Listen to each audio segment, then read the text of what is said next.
अभिमन्यु के पुत्र राजा परीक्षित थे। राजा परीक्षित के बाद उनके लड़के जन्मेजय राजा बने। एक दिन जन्मेजय वेद व्यास जी के पास बैठे थे। बातों ही बातों में जन्मेजय ने कुछ नाराजगी से वेद व्यास जी से कहा कि जहां आप समर्थ थे, भगवान श्री कृष्ण थे, भीष्म पितामह, गुरु द्रोणाचार्य, कुल गुरु कृपाचार्य जी, धर्मराज युधिष्ठिर जैसे महान लोग उपस्थित थे, फिर भी आप महाभारत के युद्ध को होने से नहीं रोक पाए और देखते देखते अपार जन धन की हानि हो गई। यदि मैं उस समय रहा होता तो अपने पुरुषार्थ से इस विनाश को होने से बचा लेता। अहंकार से भरे जन्मेजय के शब्द सुनकर भी व्यास जी शांत रहे। उन्होंने कहा, पुत्र, अपने पूर्वजों की क्षमता पर शंका न करो। यह विधि द्वारा निश्चित था, जो बदला नहीं जा सकता था। यदि ऐसा हो सकता तो श्री कृष्ण में ही इतनी सामर्थ्यता थी कि वह युद्ध को रोक सकते थे। जन्मेजय अपनी बात पर अड़ा रहा और बोला कि मैं इस सिद्धांत को नहीं मानता। आप तो भविष्यवक्ता हैं। मेरे जीवन की होने वाली किसी अनहोनी को बताइए, मैं उसे रोककर प्रमाणित कर दूंगा कि विधि का विधान निश्चित नहीं होता। व्यास जी ने कहा कि पुत्र, यदि तू यही चाहता है तो सुन। कुछ वर्ष बाद तू काले घोड़े पर बैठकर शिकार करने जाएगा। दक्षिण दिशा में समुद्र तट पर पहुंचेगा। वहां तुम्हें एक सुंदर स्त्री मिलेगी, जिसे तू महलों में लाएगा और उससे विवाह करेगा। मैं तुमको मना करूंगा कि यह सब मत करना, लेकिन फिर भी तुम यह सब करोगे। इसके बाद उस लड़की के कहने पर तू एक यज्ञ करेगा। मैं तुमको आज ही चेता रहा हूं कि उस यज्ञ को तुम वृद्ध ब्राह्मण से कराना, लेकिन यह यज्ञ तुम युवा ब्राह्मण से करवाओगे। और जन्मेजय ने हंसते हुए व्यास जी की बात काटते हुए कहा कि मैं आज के बाद काले घोड़े पर ही नहीं बैठूंगा, तो यह सब घटनाएं घटित ही नहीं होंगी। व्यास जी ने कहा, यह सब होगा, और अभी आगे की सुन। उस यज्ञ में एक ऐसी घटना घटित होगी कि तुम उस रानी के कहने पर उन युवा ब्राह्मणों को प्राण दंड दोगे, जिससे तुझे ब्राह्मण हत्या का पाप लगेगा और तुझे कुष्ठ रोग होगा, और वही तेरे मृत्यु का कारण बनेगा। इस घटनाक्रम को रोक सकते हो तो रोक लो। वेद व्यास जी की बात सुनकर जन्मेजय ने एहतियातवश शिकार पर जाना ही छोड़ दिया, परंतु जब होनी का समय आया तो उसे शिकार पर जाने की बलवती इच्छा हुई। उसने सोचा कि काला घोड़ा नहीं लूंगा, पर उस दिन उसे अस्पताल में काला घोड़ा ही मिला।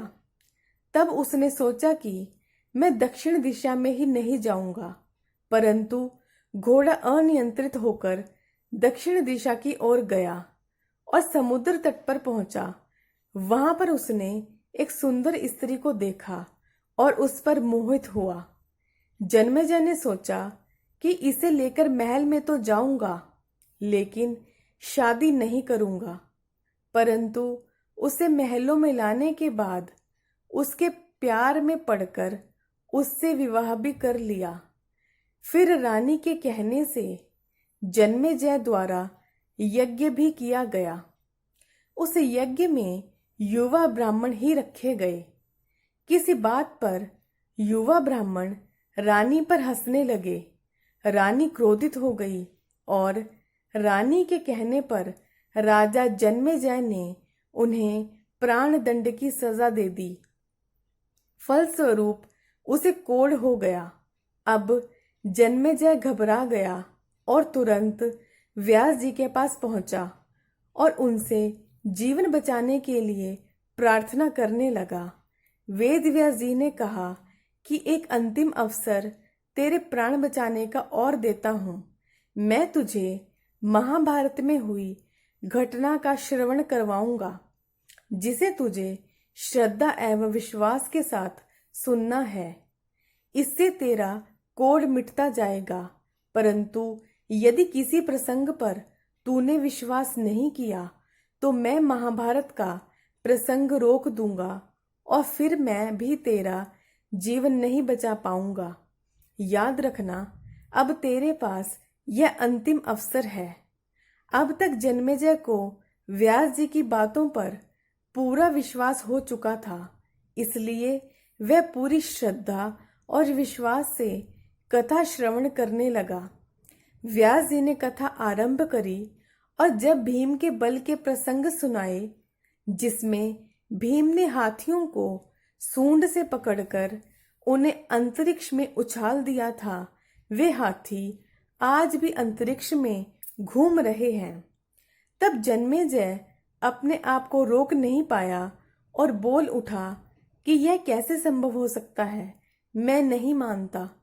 व्यास जी ने महाभारत का प्रसंग रोक दिया और कहा, पुत्र, मैंने तुझे कितना समझाया कि अविश्वास मत करना, परंतु तुम अपने स्वभाव को नियंत्रित नहीं कर पाए, क्योंकि यह होनी द्वारा निश्चित था। फिर व्यास जी ने अपनी मंत्र शक्ति से आवाहन किया और वह हाथी पृथ्वी की आकर्षण शक्ति में जाकर नीचे गिरने लगे। तब व्यास जी ने कहा, यह मेरी बात का प्रमाण है। जितनी मात्रा में जन्मेजय श्रद्धा विश्वास से कथा श्रवण की, उतनी मात्रा में उसे कुष्ठ रोग से मुक्त हुआ, परंतु एक बिंदु रह गया और वही उसकी मृत्यु का कारण बना। सार, पहले बनती है तकदीर, फिर बनते हैं शरीर। कर्म हमारे हाथ में है, लेकिन उसका फल हमारे हाथों में नहीं है। गीता के 11वें अध्याय के 33वें श्लोक में श्री कृष्ण अर्जुन से कहते हैं, उठ, खड़ा हो और अपने कार्य द्वारा यश प्राप्त कर। यह सब तो मेरे द्वारा पहले ही मारे जा चुके हैं। तू तो केवल निमित्त बना है। होनी को टाला नहीं जा सकता, लेकिन नेक कर्म व ईश्वर का जाप करने से इसके प्रभाव को कम किया जा सकता है। अर्थात रोग आएंगे परंतु पीड़ा नहीं होगी।